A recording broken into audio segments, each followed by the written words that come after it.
ক্ষেতের অবস্থাটা খারাপ। যাই দেখি খেতে নাই না আলা খেতে একটু পরিষ্কার করে দিয়ে আহি।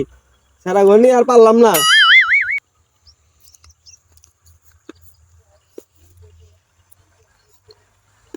একটা দেখ কত ময়লা হয়ে গেছে, এলা পরিষ্কার করার কোনো নাম আছে? এলা পরিষ্কার করি।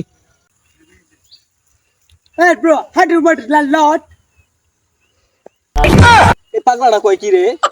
Hey T, how do you stop? দশে বেকেলের কাম কি হাড়ি হুডু বাডু বুডু কয়া শুরু করে দিছে। একটা প্যাক দিয়ে ঢেলমাম গেলাম চেহারার ভিতরে। ভালো করে কও।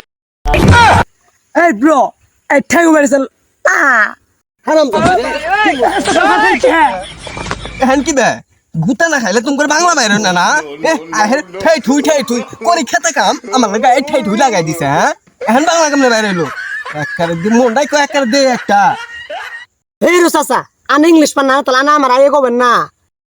কেমনটা লাগে করি খেতে কাম আমি বলে ইংলিশ জানমু দি এখন দুইটা দিলেই কিন্তু সব ঠিক হয়ে যাবো আবার।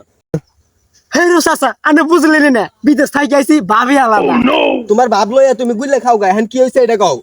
চাচা যাবার হচ্ছে বাদ দেন, কুদ্দুসা বাড়ির ঠিকানাটা আমরা বলে দেন। ও এটা আগে কইলে হইতো হইতো আয় হেরে ঠাই ঠুই হাই হুই মারাইতাছ। কুদ্দুসের বাড়ি ওই যে ব্যাং বাজে কুদ্দু। ও এই যে এদিক দিয়া সোজা যাবা, ঠিক আছে? যাই হেরে ডাইনে একটা পুকুর বাজবো, পুকুরের মধ্যে লাভ দিয়ে নাইমে পুকুর পার হয়ে হ্যাঁ করো ওই বাড়িটাই। চাচা বেকেলের কথা কই কি পুকুরের ভিতর থেকে গেলে ভিজে যাম না, পুকুরের সাইড দেখুন রাস্তা নাই। আচ্ছা ঠিক আছে যাও, এই গ্রামের লোকের সুখা কোনো সময় ইংলিশ কবা না কয়ে দিলাম। আচ্ছা ঠিক আছে, গ্রামে কোনো লোক ইংলিশ কম না। এই যে কান ধরলাম গেলাম গাছা থাই। বেশ শালা মুডটাই নষ্ট করে দিল। খেতটা করলাম মেলা পরিষ্কার করমু আর হ্যাঁ কে ঠাই ঠুই হাই হুই মারা শুরু করে দিছে। আর গুষ্টি মারি।